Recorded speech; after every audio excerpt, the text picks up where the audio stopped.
Luna, Margot et les autres, pressés de quitter leur étable. En ce début de printemps, c'est une des premières sorties au pré pour ces vaches laitières. Et elles savent ce qui les attend, un peu d'exercice et beaucoup d'herbes fraîches.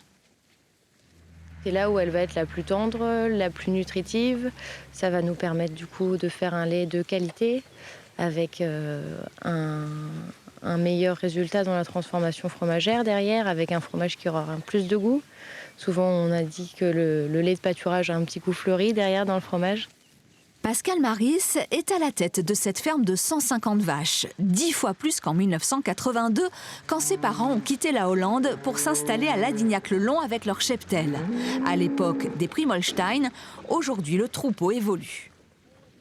On travaille toujours sur des vraiment petites parcelles là. La parcelle, je crois que celle-là et celle d'à côté font même pas 1,5 hectare.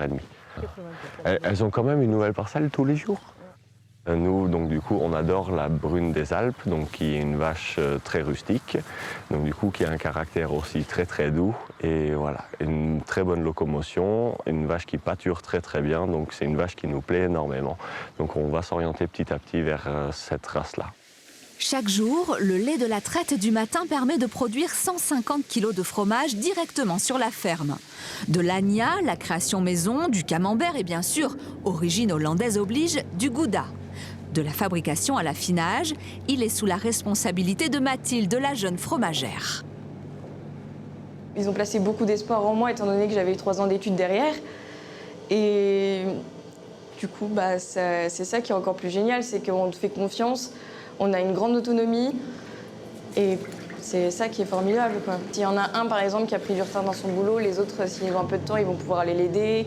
Il y a vraiment une cohésion de groupe et c'est ça qui est agréable dans une structure aussi.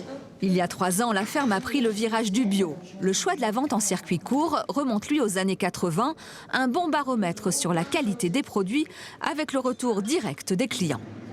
C'est vrai que c'est du bon beurre le matin, on sait ce qu'on étale sur son pain et c'est quand même, par les temps qui courent, c'est quand même très important, je trouve. Pour faire face à la demande, la petite ferme familiale des débuts compte aujourd'hui 15 salariés, mais n'a pas perdu son âme. On a la maîtrise totale de A à Z sur nos produits et c'est ça qui nous permet d'être fiers et de garantir une qualité dont on est sûr quand on vend nos produits sur les marchés ou ailleurs dans les magasins de producteurs. Et l'idée aussi étant donc du coup de revenir faire travailler des gens dans le monde agricole. Donc dans les années 60, si je ne dis pas de bêtises, on était à peu près 40% de la population à être agriculteur. Aujourd'hui, nous sommes moins de 2% d'agriculteurs. En plus de la vente à la ferme, sur les marchés et dans les magasins de producteurs, la maison Maris fournit des commerces bio, des crèmeries ou des cantines, toujours dans le souci de la proximité.